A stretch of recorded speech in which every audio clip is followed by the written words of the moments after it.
Hey guys, Andrew here. Um, so the question was asked to me today of why the Patreon. What are we going to do with the Patreon, or why have I um, decided to set that up? And it's a complicated answer. It's not really um, straightforward, but I do think it's important to answer that question. I think it's important to kind of be. Sorry, my camera wants to adjust as I am rocking here, but I think it's important to be. I've always been with my customers, with everybody about this business, straight shooter, right? Straightforward, and tell them how it is. So, for those of you that know this, maybe you may hear some of this as some background information, but for those of you that don't, because this is a internet platform, right? We could get people all over. Maybe you're here from our YouTube channel, something else. So, 2017. I had quit my previous job at the end of 2016, beginning of 2017, right around December, Christmas, end of New Year's and that stuff, right? End of December, beginning of January. And one of my goals, or my intention at that point, my plan, my new thought was I was going to start this business that turned out to, turned into Ironwood Games. It didn't have the name, I had the idea and the concept of what I wanted to do. It's going to be, gaming store, specializing in Magic the Gathering primarily, but then, doing board games and card games and other things along those veins.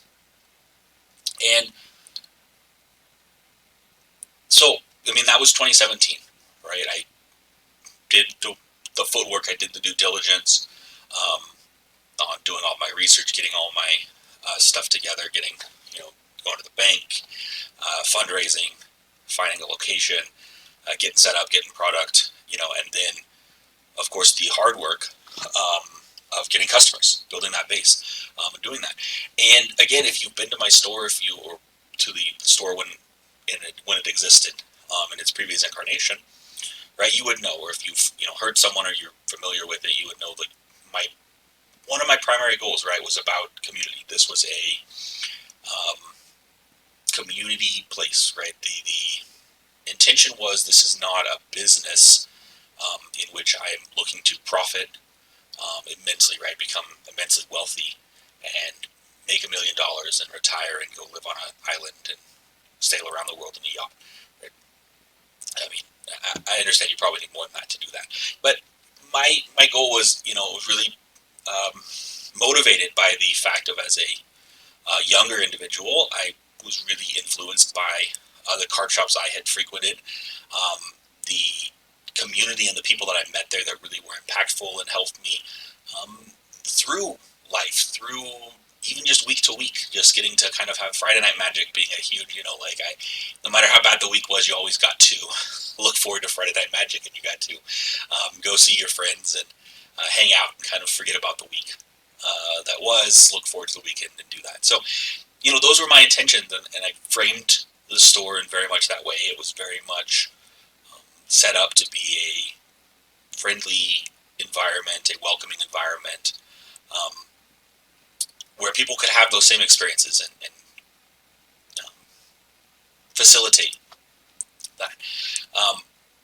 I was a new business owner. Did I make mistakes? Did I learn a lot along the way? Did I offend people? Absolutely. So I've heard. And was that ever my intention? No. Was I overprotective of my store and the developing community and trying to foster the right atmosphere?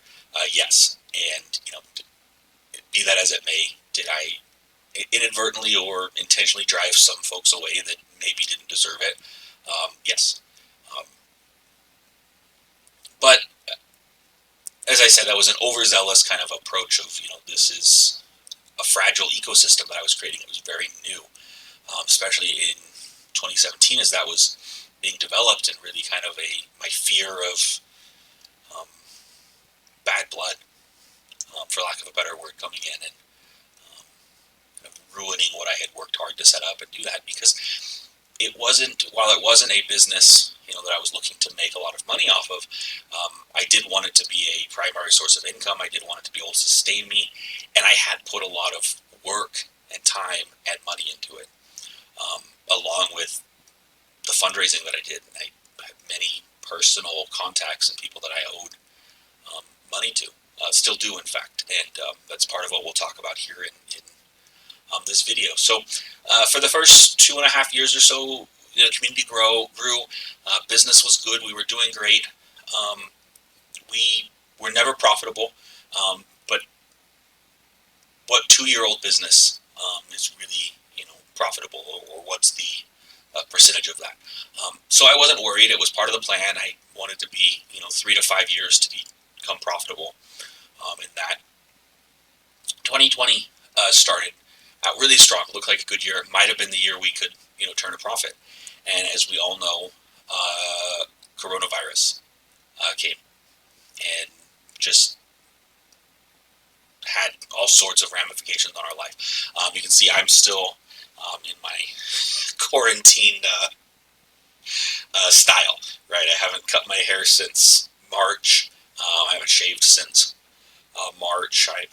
Or March or April, whenever things shut down officially. Maybe even since February, whenever the last time I went in to see my barber.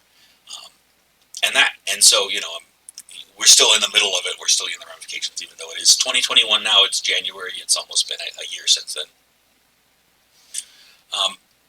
But that just destroyed all the business, right? The entire business being built on a community, doing events, having a good time, seeing people having fun.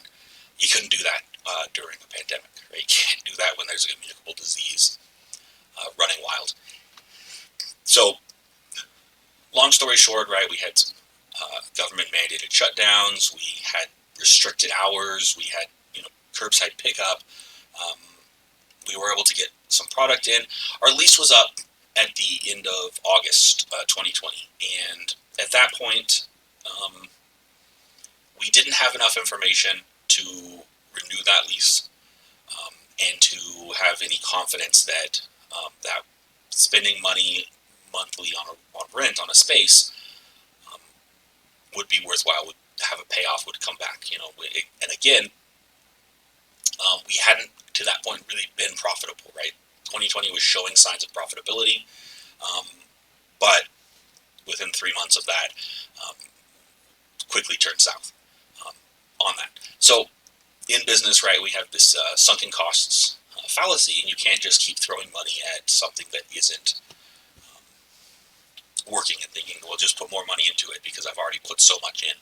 I need to keep working. And so that was really part of the impetus, part of the decision process, and that was that it's not, I can't keep spending rent and kind of wait it out.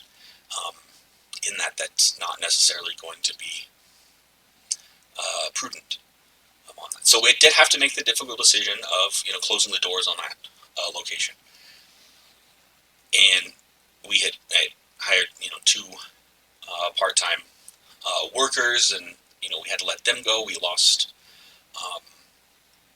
that as getting to be an employer in the area. You think about all the benefits we had and the things that it's I felt bad, and this was hard for me as someone who had been providing some amount of employment. We weren't full-time hours, and I wasn't their primary employer, but I was contributing. I was helping the local economy, helping our community, and those things. So but then we're on quarantine. We're moved out. We did that, and so I always had this idea. I'd like to be able to reopen the storefront and go back in and pick up where we left off. But again, 2020, throughout that, there's no certainty. Everything's uncertain. What's going to happen? How are we going to deal with this? What's going to come next? So one of the decisions and the things that I decided to do was kind of try and keep some amount of life, right? Keep some amount of vitality in the Ironwood brand, if you will. So that's where we kind of made the YouTube channel and kind of made a conscious decision to start producing some videos, doing that as some gameplay content, kind of following in the style of some channels that I like to follow myself, that I'm interested in, that I think are entertaining. So that was the impetus in that. The primary kind of goal was just to create content that people might enjoy. For part of that was just because we were all stuck inside. There's, what am I going to do? I'm going to play some games anyways, make it entertaining, see if people are interested in my games or what I'm doing, or how poor I am at various games. Whatever it is that people enjoy about that. Put myself out there and do that. But also it was a way to continue, like I said, the Ironwood brand. Keep that, those channels alive. Let my customers know that they couldn't come see me, right? But they could at least experience that video with me, or sit through some of those videos and kind of have a sense of maybe a little piece of that community that they've lost. And obviously, I'm not the most important part of that community. Probably the least important, and probably the most despised part of that community. I say that jokingly, of course. I think everyone liked everybody there, and everyone liked to give me a bad time, which is what I signed up for on that. So that was part of the idea. With that, and a lot of streams and a lot of content producers look for ways to monetize that content. And one of those ways that we often see is Patreon. So that's part of where the Patreon account comes from. It's just an idea of, if we don't put it out there, people won't know about it. And so in a recent discussion today, it was part of the idea of, the concern of, well, if you're, asking for contributions from people, then there should be some expectation of improved quality, or what are you going to do with it? How is that going to, how are people seeing that kind of return on their investment, if you will? Which is never a way that I really see or thought of Patreon as a investment vehicle. But it was interesting, and it's definitely a perspective that I think is valid, worth exploring.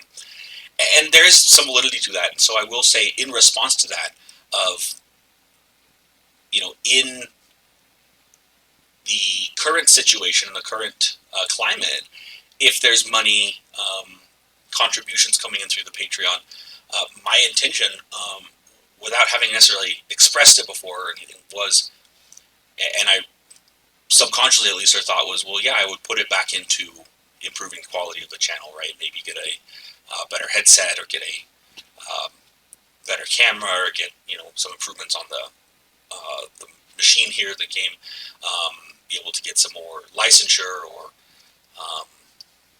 for some different softwares, commission some art pieces for intros or outros, definitely different things to put back in.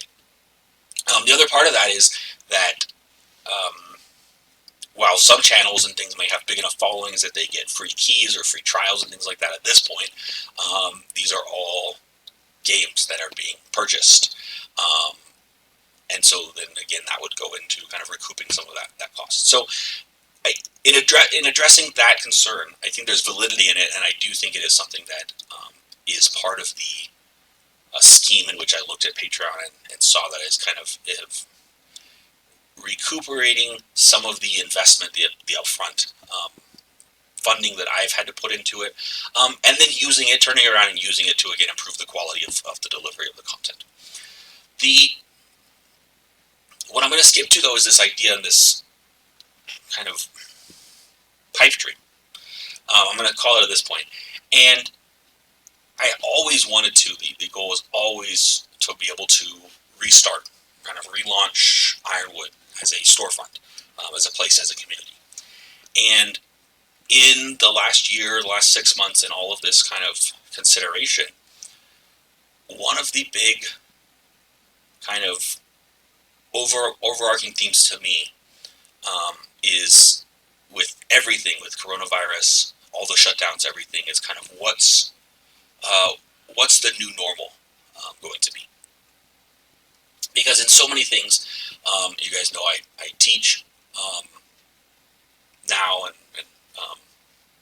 to supplement the income, or to help, now that the store was running, I'd gotten back into teaching, was doing that. And that's a big, part of that. What is the new normal in teaching? We saw all sorts of issues. I won't get into all those for you guys, but we saw all sorts of issues for, um, inequities and problems in our education system that coronavirus just really put the spotlight on. So that's part of that. What's the new normal? And I see those same things in business, in the local business and just the economy, but then particularly very specifically in Ironwood Games, and the feasibility of what's that um,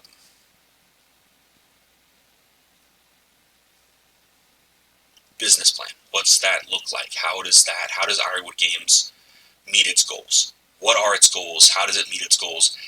And how do we take this opportunity to kind of reflect or readjust or see what that is? And I'm in that unique position with it, where we have an existing customer base. We had a business that was, for whatever reasons, kind of had to close down, step away for a while.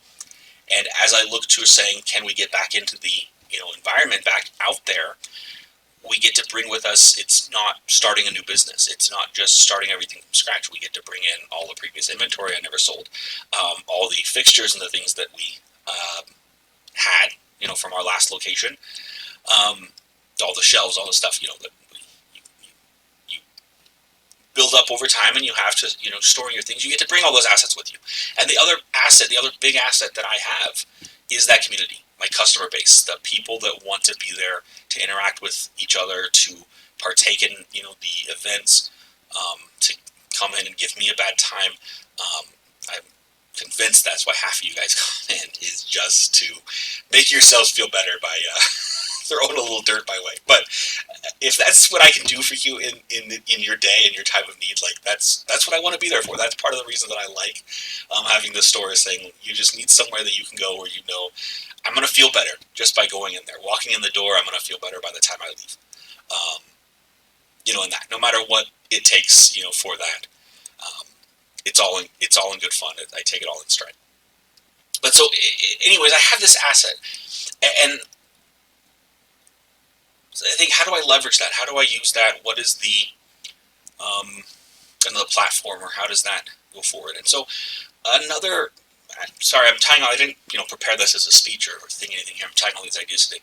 Another common thread or thing I got, especially as we were winding down at the middle of last year, and other things closing the stores, a lot of people reached out. A lot of people said, well, how can we help? What if we, can I give you, some money? Will that help just kind of to keep you open? And I know that was a lot of people's sentiment, was, we just don't want you to close down. We don't want to lose the store. We don't want to lose this location, this part of this community that we have. And that was really hard, because I didn't want to lose it either, and I understood that. But we're making, you're making the tough decisions, and that's part of my responsibility there. And so, but people were willing, and people were saying, well, you provide a service, right? Or you provide something beyond just the product that we think has value. And clearly there's some amount, and that'd be different for different people and those things. So that's, again, where Patreon is that platform that allows people to kind of assign their own value to things. So kind of to bring it all together, and those are some of the thoughts, that in what's the primary goal of Ironwood Games? Again, this is where I say that pipe dream of reopening, right? That's when I talk about that pipe dream of getting to reopen and do that. And so if we're going to reopen, the primary goal, and really what I want, is community, right? I want to have that place where people feel connected, safe, invited, welcome, right? And particularly when we talk about that, about the maybe people on the fringes of society, less mainstream individuals, people who are not just embraced as, in the majority culture, right? So being open to all those kinds of people, and not excluding anyone based on their looks, their background, their lifestyle all those kinds of things that are very, very important in creating a diverse community of people and just having a good time. So that's, the primary impetus. And I think in that, um, that the original plan and the original idea is that, okay, you need that. It centers around this product, right, or these products. And so you sell the products, and in the end, you can balance that out. And, the ends justify the means, right? Like of getting into a business, right? Selling product, being um, a merchant, right, is kind of the means, right, of what it takes, what we need in order to be able to provide that community, that environment, that atmosphere. And that's not necessarily wrong. The challenge was, and one of the big things is looking around and saying, as I'm doing that, I really want to be able to sell product reasonably. I really want to be able to get to people and, get product in people's hands who can really use it. And that's a number of things. It's, twofold. Um, One of those, right, is your local market. The other one is the internet today. Everything is available online. So you have to consider yourself as a global competitor in no matter what you're doing. And the big difference in Ironwood Games versus Amazon.com, or any of these big sites or any of these things, is that we have the community. That's the thing that you can't get online from an online retailer. They don't have a place where you can say, okay, in my area, where do I go and how do I connect with people? How do I have some fun and enjoy some games? And so that's the biggest thing that we're leveraging. But people are rational, right? And they're going to look at it and they say, I don't know that I'm not going to spend $30 more on your product to enjoy your space for free. And so you find oftentimes you have to be competitive because otherwise people are going to go online, buy the product cheaper online, and still come and use your space for free. And then your space isn't going to exist. Your space isn't going to last. So it's a hard balance, and one of those things that I'm acutely aware of in that. And so trying to be competitive and say I want to offer product at a competitive rate, right? And you can make those arguments of that value that people are buying. And I don't fault anyone. I'm not saying those arguments aren't valid. For many businesses run their, have different approaches to that. For me, right, it was about what's going to attract people to make those purchases, right? The community is what's going to get them to stay, right? But what's going to get people in the door? What's going to get people to come back that second time, right? To prioritize us over the online retailers, right? Or a more expensive product.